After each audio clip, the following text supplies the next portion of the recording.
Welcome to Event Radio, covering local drag racing, stock car racing, motorcycles, go-karts. If it's got wheels and you can race it, you'll hear about it here. Event Radio is motorsports radio on steroids. Now, let's join your hosts, Spivvy Williams and Terrible T Guy.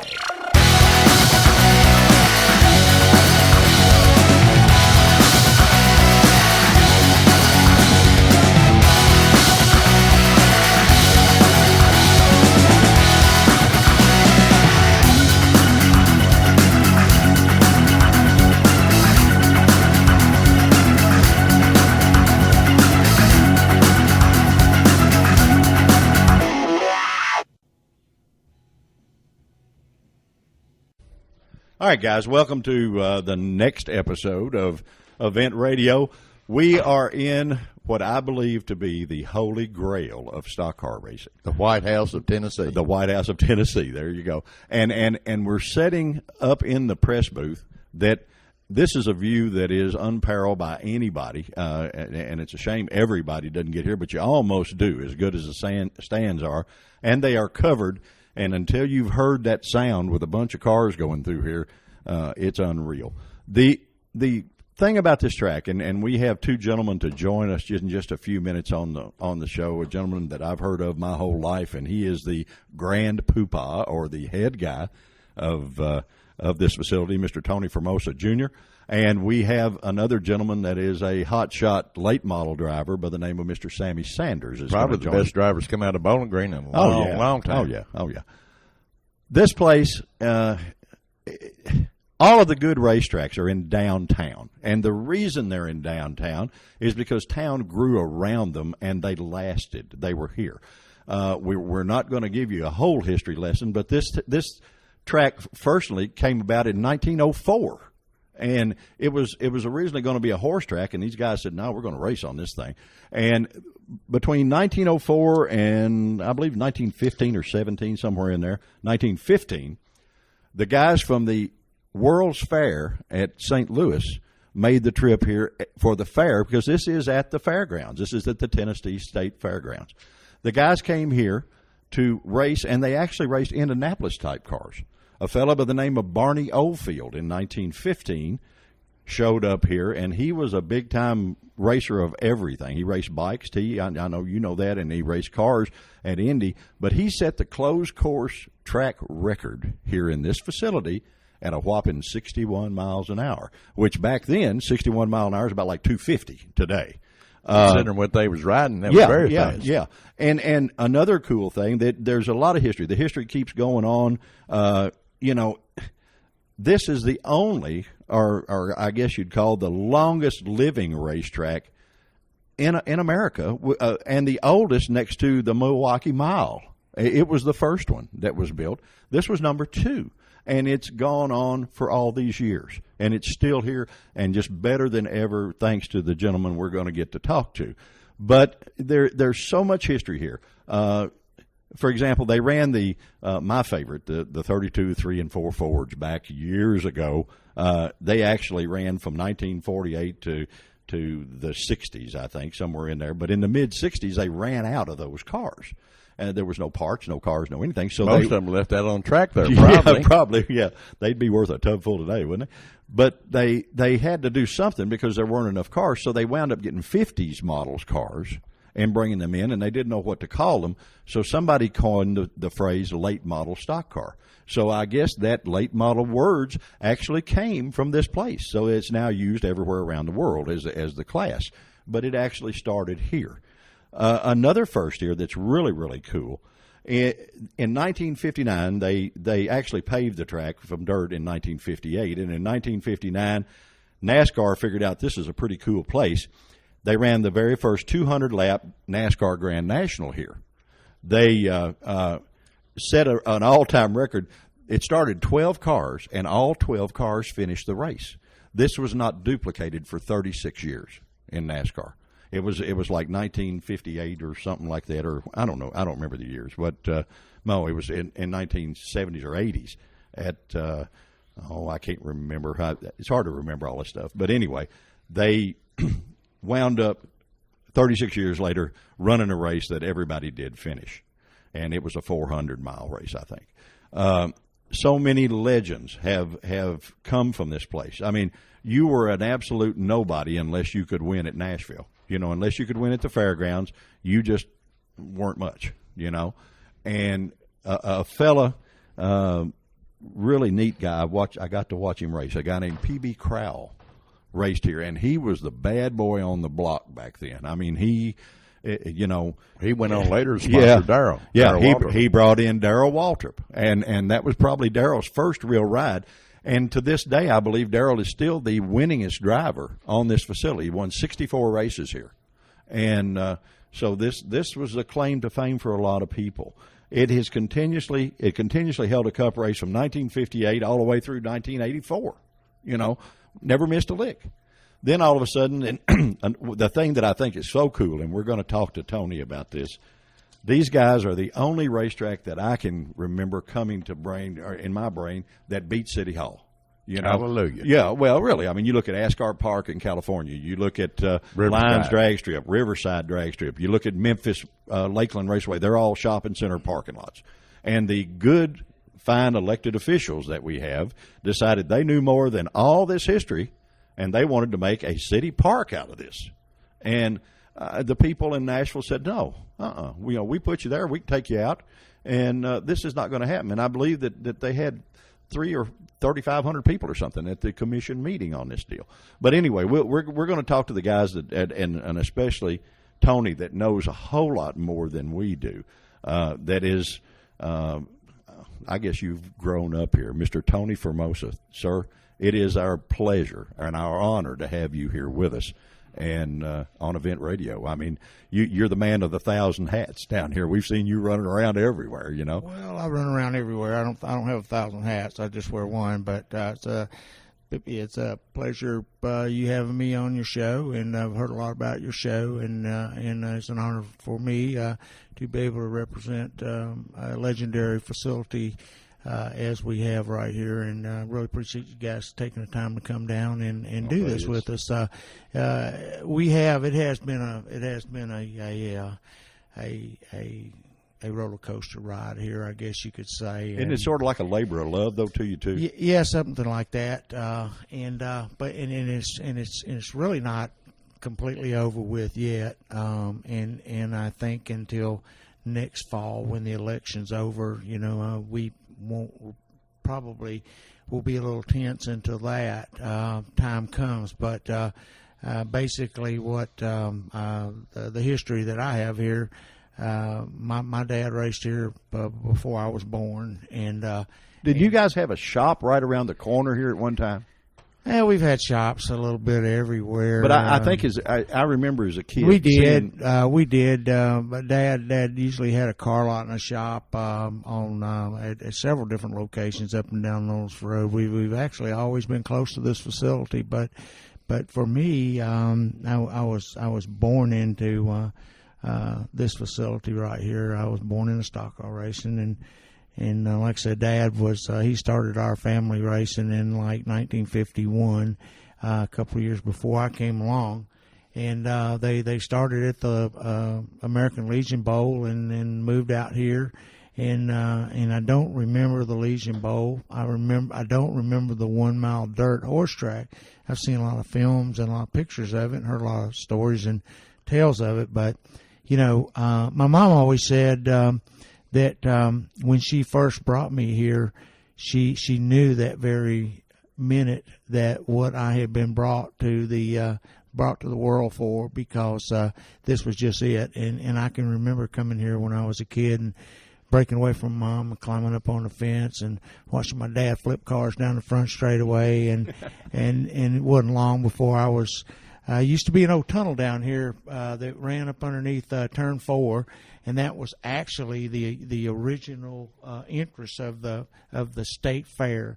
You see, when this was a 1 mile dirt facility here, this racetrack went way out. The back straightaway was way up there. You see where that railroad track is, probably a mile away right there. The back straightaway was along this side of that railroad track and went all the way down to Knowles Road, turned around and came back. In the middle of this area right here where we're sitting was where they held the Tennessee State Fair. And really? There were a set of concrete steps right down here in about where the fence is in turn 4, and they went up underneath this racetrack. There was a tunnel, a great big tunnel, just like the tunnel at Daytona or Talladega, but it was a walk-through tunnel at that time. And there were 3 steps of stairs, a step that went straight down, and then a step that came in from the left and the right. And that was the entrance to the Tennessee State Fair. Now, after they built, like in the late 50s, early 60s, when I started coming here, I guess I could say mid 50s, that tunnel had been blocked off, and they had a fence there, and there was just enough room for me to squeeze through that fence. Well, once I learned how to get through that fence, I was in the pit area, and that's how it all came to be. Around, I guess my first trip to the pits was about 1960, 1961, and from the first time I got in the pits, Dad was a little bit mad at me when I got in there, and he said, well, just get over there in the truck and stay out of the way. Stay out of the way, and from there on in, I was here. But I grew up here. I've lived my entire life here, and a few years ago when City Hall decided they were going to pass a bill to demolition this historic facility, it was just like a nightmare to me. I could not imagine riding by here and not seeing these grandstands and this racetrack. It was of course, it's a staple. It's been here forever. It was too much for me. When we got here, we got here a little early, and Terry and I walked through and just sort of stood there a minute in the stands, and it reminded me of a movie. I don't know if you've seen the movie The Replacements, but in that movie, there's a scene in that movie of Keanu Reeves, or whatever his name is, standing in the middle of this football field, and the coach asks, it's in the middle of the night. There's nothing going on. And the coach asked him, said, what are you doing? He said, I'm watching the game. In his mind, he's watching the game. And that sort of is what happened to me when I walked in here. We just stood there, and it's deathly quiet, but the track talks to you. This place has got enough history. I remember as a kid coming down here, my dad and Marty Robbins were good friends. And I remember coming down to watch the old Devil Woman car, and my dad would bring me, and I was a snotty-nosed little kid. And we would sit right down in here and watch them come off the corner, boy. And I mean, the left front wheel was about 3 feet in the air, and I was fired up, buddy. I thought that was the coolest thing since white bread, It was the coolest thing. Oh, it was. It still is. Yeah. And to me, as you talk about that, I visualize the scenery from my childhood, and I can see them coming off of the corner, picking the left front wheel up and carrying it, and maybe you can tell me who this was. There was a gentleman that had 3 cars. And they were successive numbers, 84, 5, and 6, or something like that. I can't remember. Oh, daggone it! But they were just really cool, like 32 Ford coupes. And he had 3 that were painted identical, but they had 1 number difference on the doors. Now, who was that? Was that you? Well, that probably would have been Bill Dyer's car. It could have been the. Actually, Bill's cars were all painted the same, but they were within 1 number. 84, 5, and 6, or something like that. 84, 5, and 6. I think what you're probably thinking about is Charles Stoffel, Malcolm Brady.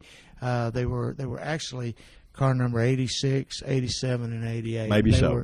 They were painted red and black. Yeah.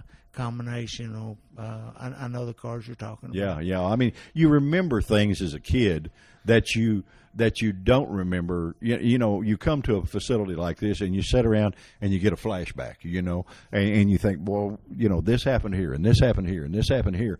And it makes a big impression on a young kid that comes in here. And I feel a little bit sorry for the kids that come now that they didn't get to relive or actually live the things that I got to live. I mean, I'm an old guy, but I wouldn't change that, because this was the coolest place in the world, and it still is to me.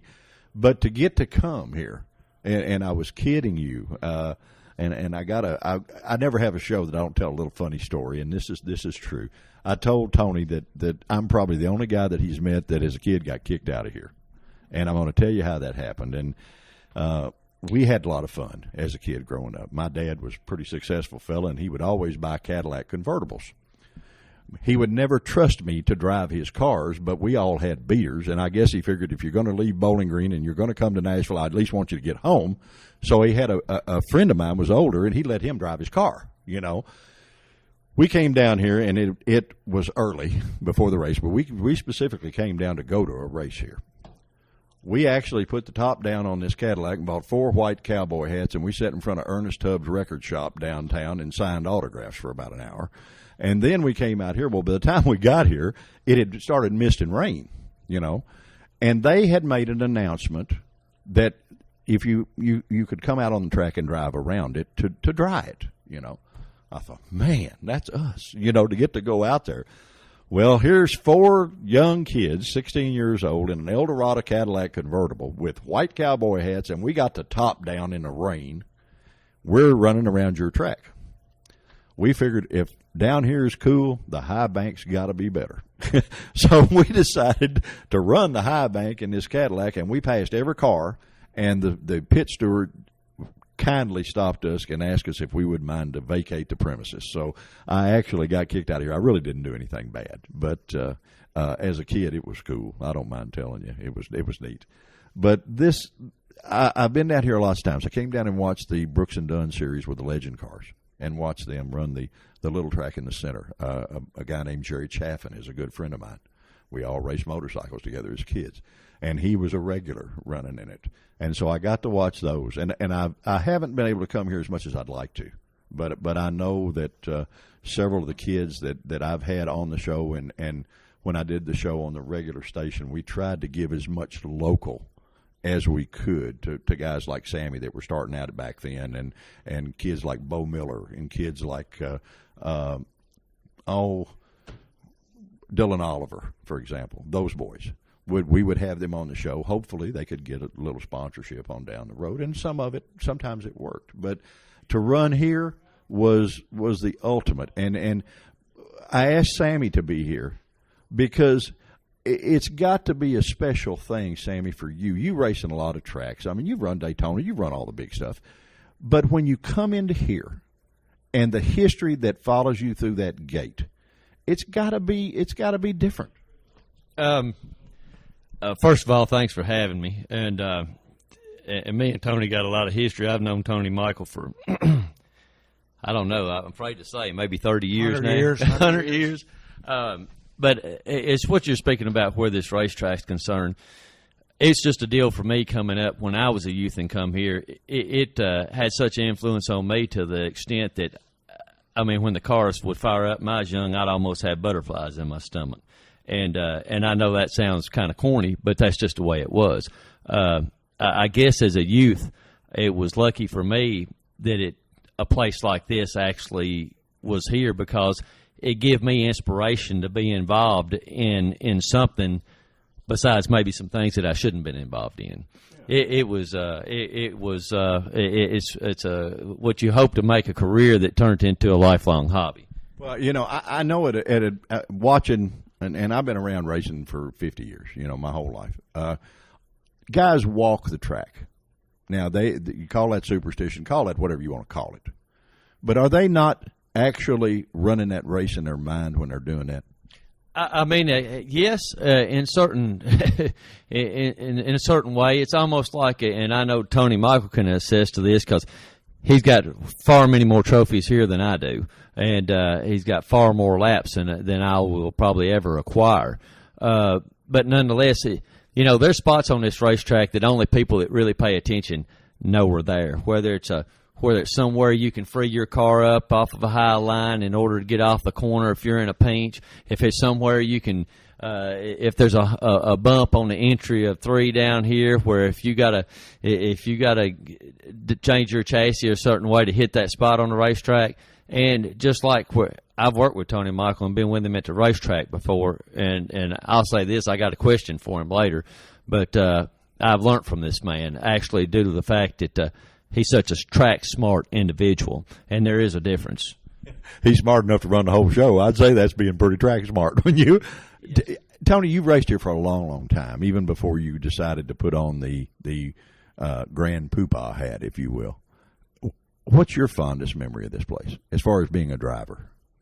Is there one that stands out? I mean, there's got to be a million. I went through all the trophies downstairs in the office as you were coming in, or upstairs, I mean. Well, I don't think there's enough hours in a day for me to remiss all the fondest memories that I have here. But like Sammy was just saying, talking about the different spots and the different places on the track and everything, that's so true. And as he sat there telling you about that, I can remember, I remember times that I was taught things on this track, racing against, legendary people like Darrell Waltrip, and being a race. And when I was in my prime, I was a driver myself, and always had pretty decent equipment. And somebody like Darrell Waltrip come up on you, and you think, man, I got him tonight. I'm gonna beat Darrell Waltrip tonight, and he all of a sudden go by you, and you didn't even realize he was getting ready to pass you, and he starts putting one wheel down on the flat, getting into turn 3 over here because his car's a little tight that night, and he puts one wheel, the left front wheel, down on the flat, and it automatically turned his car and loaded a sway bar. It never even dawned on me that could happen until that night, and by learning that, I used that as a tool, to win a lot of races with a tight race car, and where I could start using the configuration of this racetrack to make corner speed and get through the corners or pass somebody. So there's lots of places on this track, and not to mention the spots on the track where I had come near to dying, getting hit in the door and stuff like that. But there's so much to this place right here. It is you can just walk through the grandstands like you said when you first got here, and you will feel it talks to you. You will feel the invisible electricity through your body with no cars on the track. Well, there's been so many families that have the families have grown up here. You look at the Marlins, you look at Cuckoo Marlin, then you go to Sterling, then you go to Stedman, you go, now the daughter, she can wheel a car. And they grow up doing just what you did with your dad. You were here. And you say, hey, I want to do that, and I know Sammy's the same way. Sam, your dad was here doing this. And it just, it's so much cooler, and the people that think the only sport in the world has got a ball hooked to it, I feel sorry for you, because that's not the way it is. That's not the way it is. When you come up in a race oriented group, okay, if you will, to put it that way, you meet friends and stuff that stay with you through your whole life. Your whole lifetime, Maybe this sport has got a ball in too, so it's two of them. Yeah, I understand. Yeah, you got more to so than stick. Yeah, there you go. Stick in your hand, hit it. Well, I'm good friends with David Green Sr. And you got David, and you got Mark, and you got Jeff, all three of the boys, and we're getting ready to go over to Owensboro and do a show with David and with Earl Hayden, which has Nikki Hayden and Roger Lee and Tommy, which they're all legends in motorsports. All those boys are. And we were kidding, Terry and I were kidding. He said, what are we going to call it? I said, I guess it's going to be our episode of My Three Sons. I don't know. I guess that's what we'll have to do. But all those guys, they raced here, The Green brothers did. Wasn't Jeff a track champion here once or something? One time? Okay. He won the track championship here in 1990, as a matter of fact. Did it? Yeah, I don't know the I'm not as well versed as I should be, probably, but wasn't Cuckoo Marlin the first two-time back-to-back champion here? I think he was. Actually, I think Cuckoo won the championship here 4 times. Oh, did he? And I think him and Joe Buford are the only two that. No, Andy Kirby too, but Joe Buford won the championship here 4 times, and Cuckoo did too. Well, I mean, no matter where you race, guys, and this show goes everywhere in the world, and I don't care what racetrack you're on, If you can win at Fairgrounds Motor Speedway, you can win anywhere. That's what Richard Petty told me in 1975. Yeah. I was changing the gear in my car on the quarter-mile track, and it was a support race before the Winston Cup cars race that weekend, and I had an old '57 Chevrolet, and I was up underneath it and changing the gear, and I smelled a cigar smoke. And Dad smoked a cigar every once in a while, but I knew that he wasn't at the track. And I turned my head, and Richard Petty was laying up underneath the car with me, behind me. And he looked at me and said, "What are you doing there?" And I said, "Well, I'm changing this gear." And I was, I was just, it took my breath. I was in shock because the king was up under my car, and he just looked at me just as plain as day, like he'd known me all his life. And he said, "You know, if a guy can win on this track right here, he can win on any racetrack in America." And I remember that like it happened yesterday, and he's absolutely right. NASCAR gets all the billing, guys, and I guess I have a sore spot against this, but to me, the real racing, those guys have turned, in my eyes, to a TV star that drives a race car. In my eyes, the real racing happens on tracks like this, or on the short tracks in America. That's where the real racers are. They don't get the glory. They don't get the TV. They don't get all the recognition. But there's your real superstars. Those guys are the stars of the show. And they have tore up their knuckles. They've, you know where I'm coming from, where I'm doing with this. You've done it. Well, I can tell you a couple of pieces of history of this speedway. Number one, it is a fact that this speedway alone by itself has produced more Daytona 500 champions, has produced more stock car drivers into the higher levels of stock car racing in Busch and Grand National or Cup or Nationwide or Sprint Cup, whatever you want to call it. It by itself has produced more drivers to professional level racing than any and all other speedways in America combined. Oh, I don't doubt that at all. I don't doubt that at all. So that's something that is in my eyes has got 2 or 3 laps on the whole field right there. So for sure. There's no way you're ever going to catch that. Yeah, Dale Earnhardt Sr. sent Dale Earnhardt Jr. here, and he told him exactly what we said. If you can go to Nashville and race and win there, you can race and win anywhere in the country.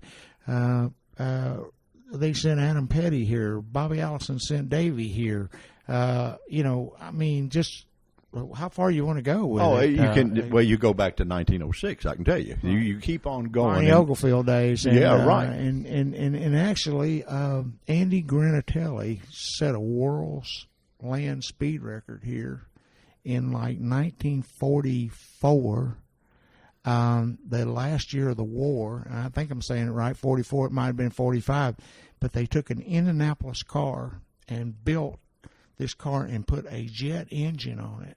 And I actually had him on my radio show back a couple months ago, and it was really devastating, just really phenomenal to talk to someone as Andy Granatelli, and he was telling us all about this. He's 93 years old now, and still full of fire. And tells us, learn from those people. You learn from those old guys because they lived it. They didn't.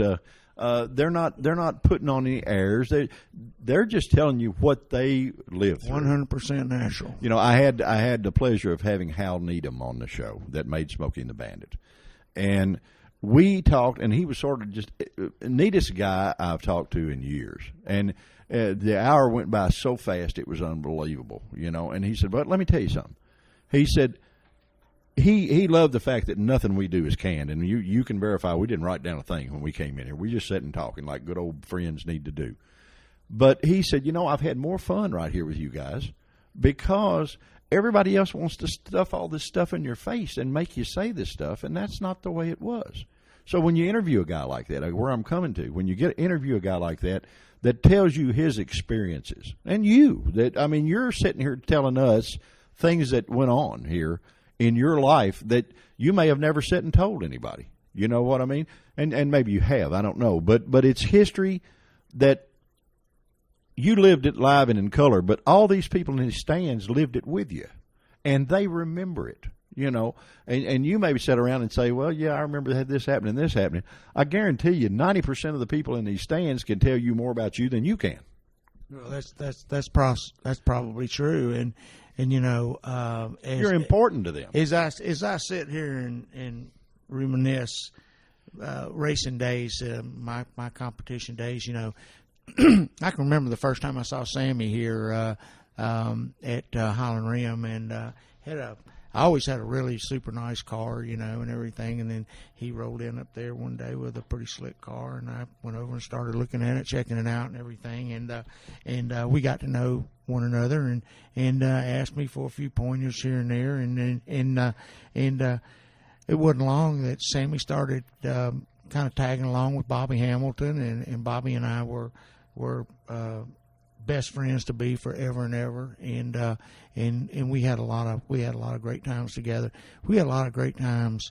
The minutes were priceless, right down to when Bobby Hamilton won his last race. It was right here on this speedway, and we all parked right down there beside each other. I remember that day like it was yesterday, and I know Sammy does too. And he was in the picture with him. I got the picture hanging on my wall in my office in there. But they had a fire. Somebody left the float level plug was left loose in the carburetor. Bobby went out to practice. Thing caught on fire, raw gas everywhere, and burnt the car up. And they got down there and rewired it, put a new distributor in it, and everything. Bobby won the race, and just being able to have been a part of that, and remembering that, remembering things that happened at Highland Rim, and just different places all around, you know. That's just like what I said. The memories that you build, they're priceless with a race car, though, and you actually meet your best friends that are your friends for the rest of your life, and it doesn't matter if you hadn't seen them for 20 years. They're still just as good a friend after 20 years as they were the first time you met them. Absolutely. They kind of become family. Yeah, know? They do. And all race car guys are that way. And you want to go out and beat their rear off out here on that track, but you're not going to do anything to them. You know what I mean? You're not going to. The times that are really so priceless to me that mean so much to me is like 20, 25 years later, and I'm walking around up in Bobby Hamilton's shop, in Bobby Hamilton Sr.'s shop, and Sammy's over there building some engine mounts for this car that Bobby's built, and they're going to take a Dodge motor out and put a Chevrolet motor in, or take a Chevrolet motor out and put a Dodge motor in, vice versa. And we sit there and we bench race, you know, from 20, 25 years ago, you know. And, that's what's cool. That's what's fun. And the next thing you know, you got Ronnie Hutton standing right here. You got Sammy Sanders standing right beside you. You got Bobby Hamilton on one side. And we're all just sitting there, you know, and our eyeballs rolled back up in the top of our heads, remembering everything, you know. And then somebody say, yeah, remember when we, yeah. Well, I mean, it's a gift that is priceless to me. Well, it's just the thing, guys, that and that's all the more reason why this place is sacred. This place is the Holy Grail, as we said at the beginning of the show. It's even if there's not anything going on, and you're down in this area of Nashville, you are missing something to not drive up here and just sort of just cruise around a little bit and just look, because. Trust me, this place will talk to you. If you're a race fan, this place will talk to you, and you'll see things, and boy, you'll get flashbacks of things you saw, of people you met, of things you did, and you can't take that away. I think Sammy can relate to this, and like myself, Sammy's been to a lot of places and raced. He got to run the circuit with Bobby Sr. and did a lot of testing, a lot of driving, and just had a lot of great times.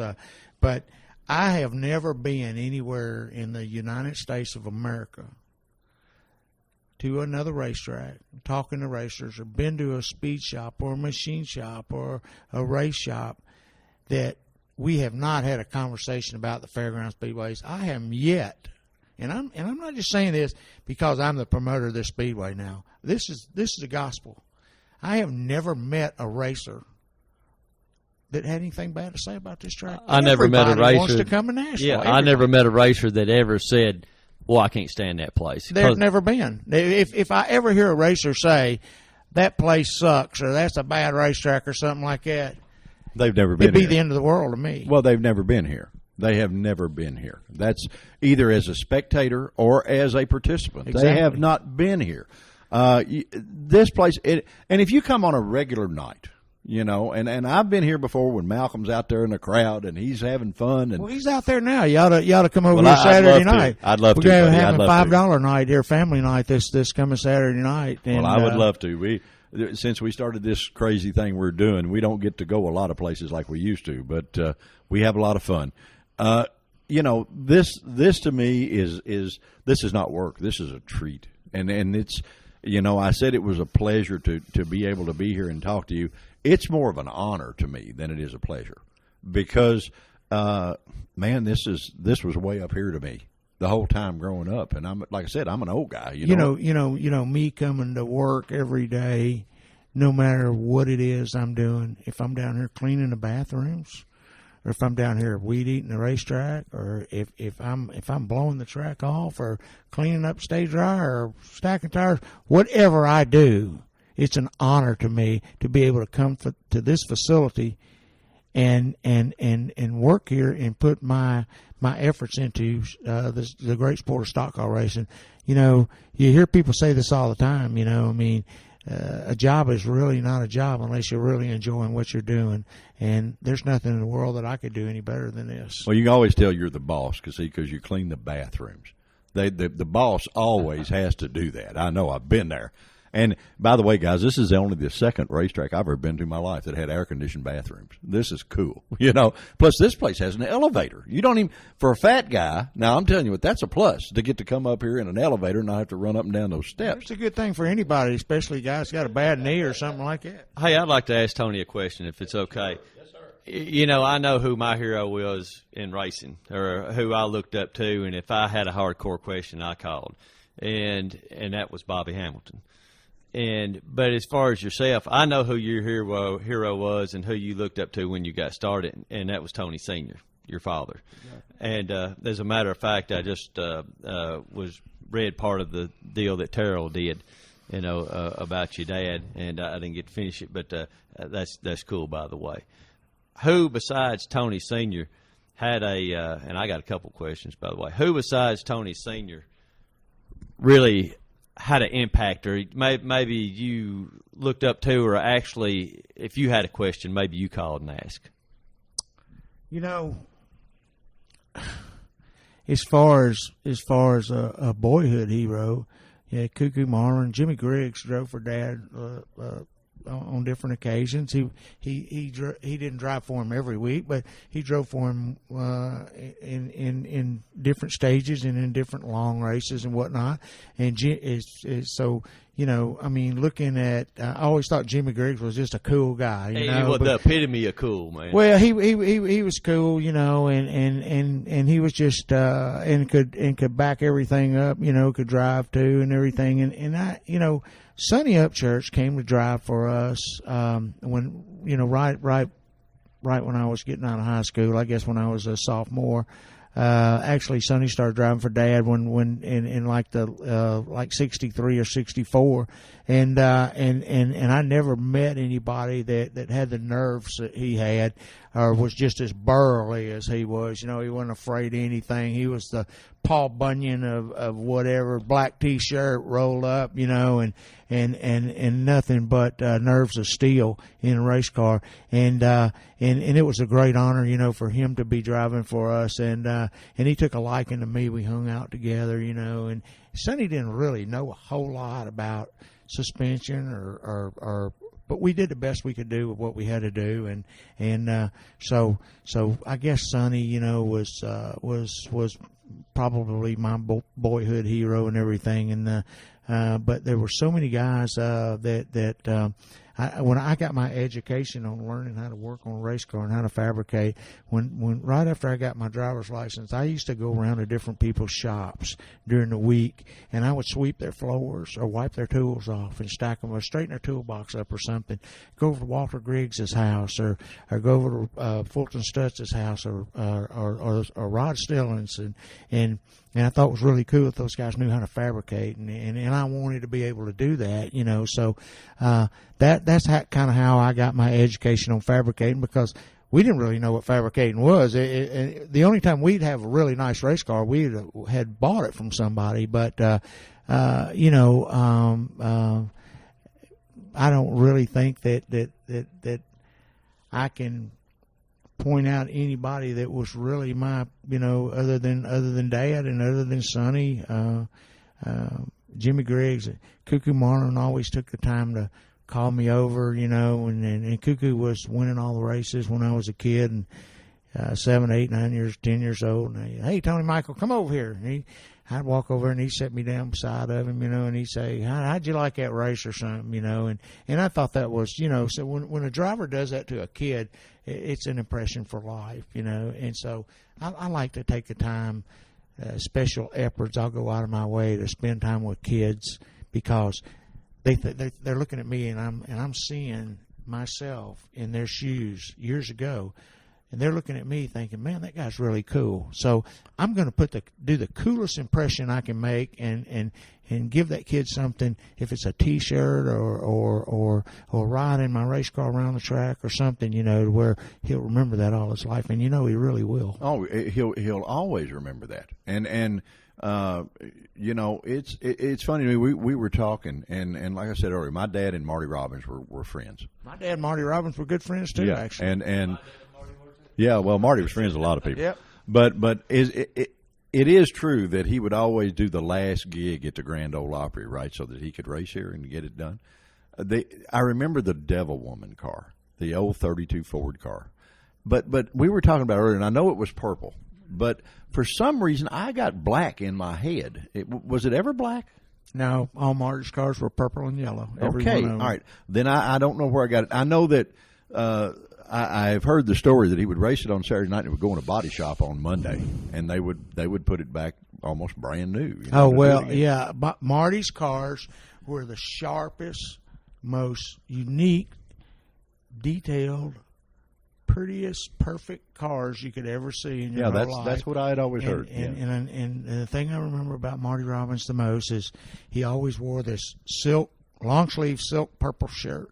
Everybody back then, if it was from Charlie Binkley to Darrell Waltrip, before they started actually wearing the fire suits, and when Darrell came along, they were wearing fire suits, by the way, but before that time, everybody had their favorite shirt. Or I remember Malcolm Brady used to have it was kind of like a Hawaiian shirt, but it had little race cars on it, you know, and that's what Malcolm wore every time he raced. And Bob Burcham wore like a gray shirt. His race car was gray. But Marty wore a purple, and if it wasn't silk, it missed a great chance of being. But Marty Robbins always, I can see him pulling out on the racetrack right now in a coupe or in that 63 Belvedere, whatever the car was. He wore that purple silk shirt. I can remember. Sort of like that. Dave Marcus in his wingtip shoes. Yeah, absolutely. But that shirt was close to I know why he wore it, because it was almost the exact same color of the purple on his race car. So it was pretty cool. Didn't you just have Ray Evernham down here with? I did. I had Ray Evernham down here, and actually Ray came through here last year. We found one of Marty's cars up in around Lewisburg, and Ray came down. He bought the car. He stopped over here at the track. We took a lot of pictures of the car and everything. He took it back to his shop in Mooresville, and man, let me tell you, they put that thing back all original, beautiful. There's no telling how many man hours, how much time, how much money that Ray Evernham is really, really proud of that car. Was there not one out off of next to Opryland in that Cars of the Stars? Was there not one of Marty's cars in there for a long time? I think it was. I think the car that was there was the last car that Marty raced in the Winston Cup. I think that was one of the Plymouths or Dodges that he had out there. And but Ronnie Robbins and I are good friends. We used to ride around in Party Code at the lake years ago, and Ronnie had a purple and yellow jet boat that was had 777 a Devil Woman on it, and But Marty he sponsored Dad, and he would give him his tires, and he would give him his takeoff tires, because Marty would only run his tires one time. He'd run them one race and give them to Dad, and they were still like brand new, you know. Well, he had a little more budget than most people. Well, he did, and you know, there's a while we're on the subject of Marty Robbins, there is a rumor that is a very true rumor that you may hear people say one day in your life. If you ever hear them talk about this, it is true.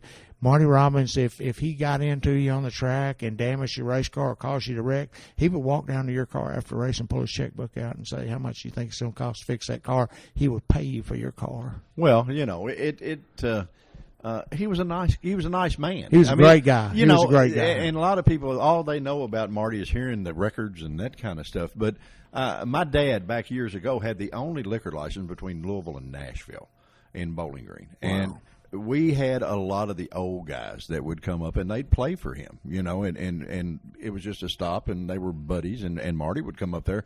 I don't think the old man ever booked him in. He'd just stop and just play one night, you know, and they were friends.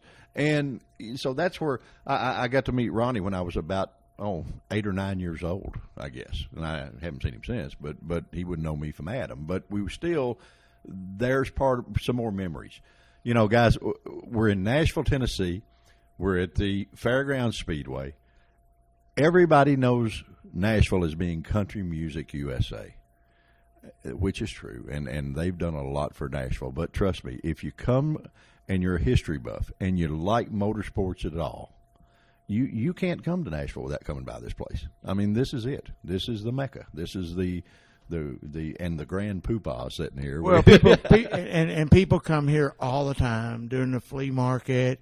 You know, you never know when somebody's going to just walk in and say, hey, we're from Wisconsin, or we're from California or Texas or Florida, and we've heard so much about the track, and I haven't been here since the 60s, or we've seen it in magazines or books or heard about it.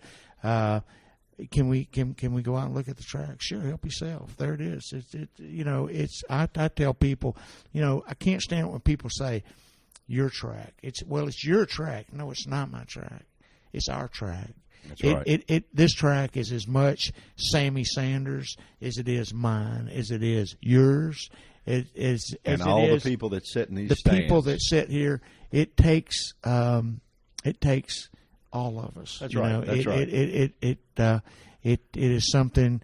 And if you'll read my letter in the front of my program, and I thought long and hard on this, it tells you repeatedly in my letter, I think 2, maybe 3 times, that this facility is yours to love and enjoy as many times as you want to. Please come and help me support it. Well, guys, our hour just went fast. It always goes fast when you're having fun. It sure does. Sammy, give us some parting thoughts, whatever.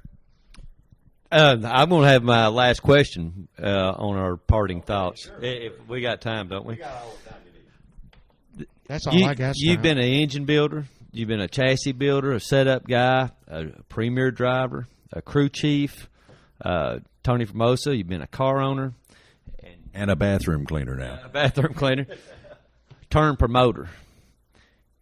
As far as through all this transition and where you are at now, and I know you love for driving, you love for the sport, but what has been the hardest transformation? And as today is for promoter, being a motorsports lover, what's been the hardest hurdle for you within the sport? There are two things. And I got to tell you real quick, when I became a promoter of this facility in 2010, I had never in my life, honestly, ever dreamed of being a promoter. Never. I had never dreamed of being a promoter of this facility. There've been a lot of times that I'd say, well, if I was running that place, I'd do it like this. Or if I was running that place, that guy wouldn't do that. Or that guy wouldn't get away with it. Or I'd pay the drivers more money or something, because I was a racer. And I still am a racer. I was born a racer. I was raised a racer. And I'm the promoter of this facility, but I am still a racer, and I will die a racer. And so the 2 things that are the hardest things that happen in my Saturday night race program or in a day-to-day activity is, number one, when they drop a green flag on Saturday night for the pro late model or the limited late model, my heart it bleeds to be in a race car. The second thing that's the hardest thing for me is having to disqualify people, because I am what I said I am. I am a racer, and you have to either abide by the rules or you have to let people slide by the rules. Don't you think that they respect you more, though? I do, and I was afraid of that in the beginning, because I have built such a lifelong, lasting relationship with drivers and personal friends like Sterling Marlin. I had to disqualify Sterling last year for a carburetor.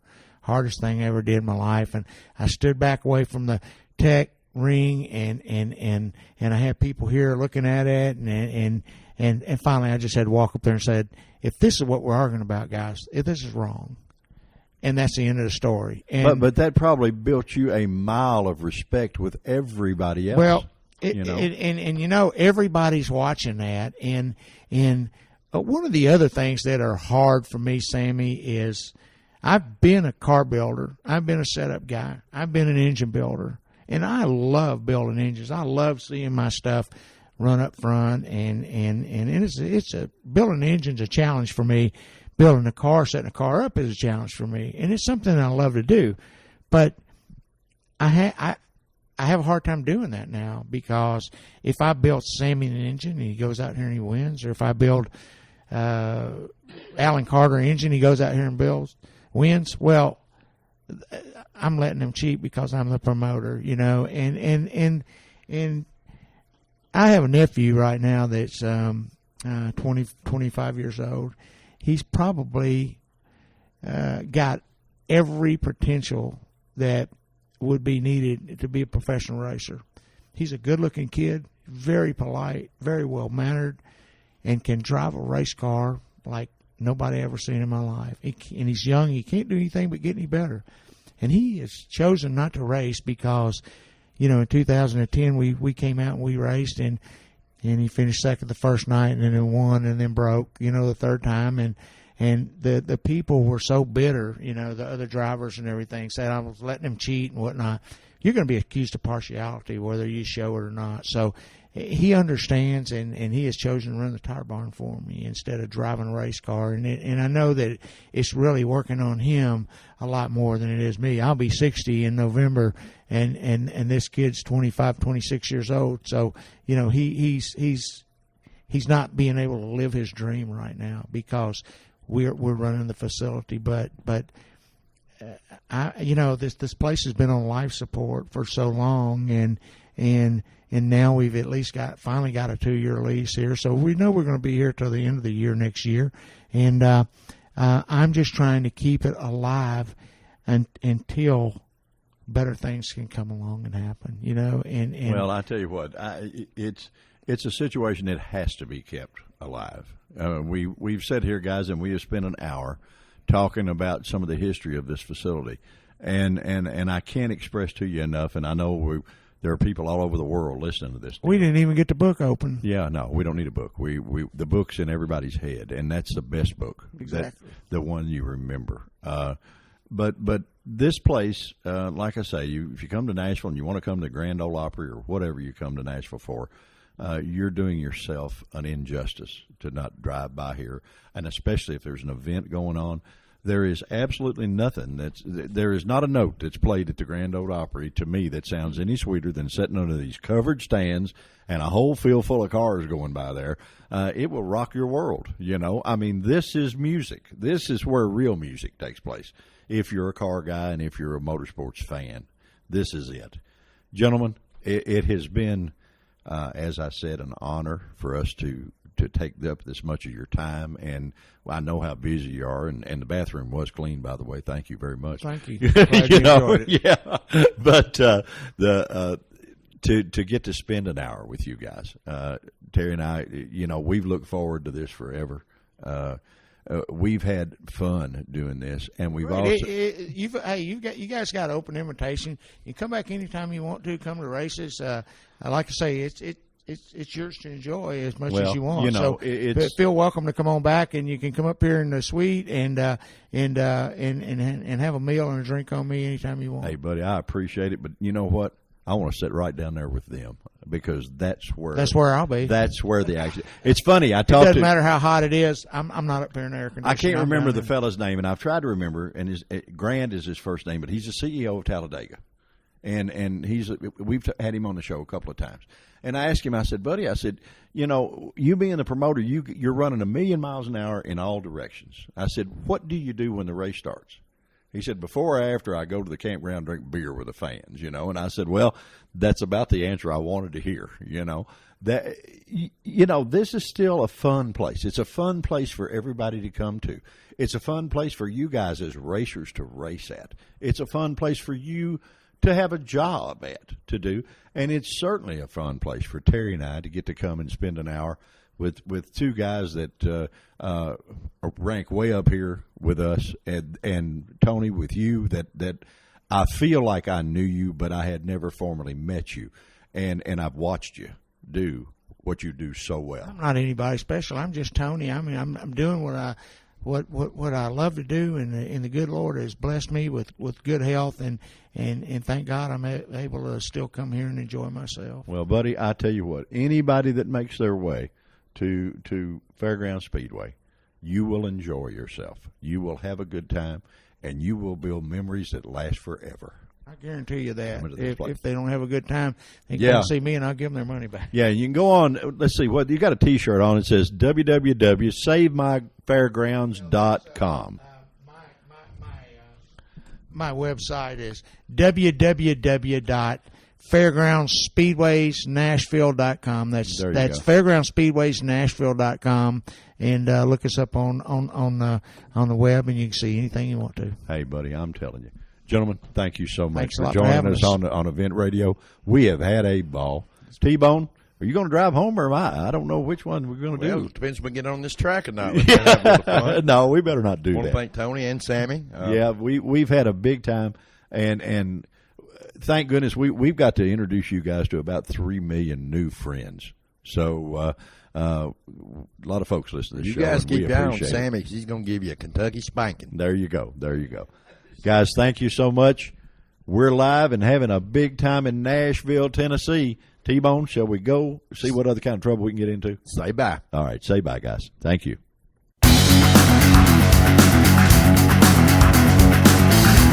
You've been listening to Event Radio, covering local drag racing, stock car racing, motorcycles, go-karts. If it's got wheels and you can race it, you heard about it here. Event Radio is motorsports radio on steroids. Join us next time with your hosts, Spivey Williams and Terrible T Guy.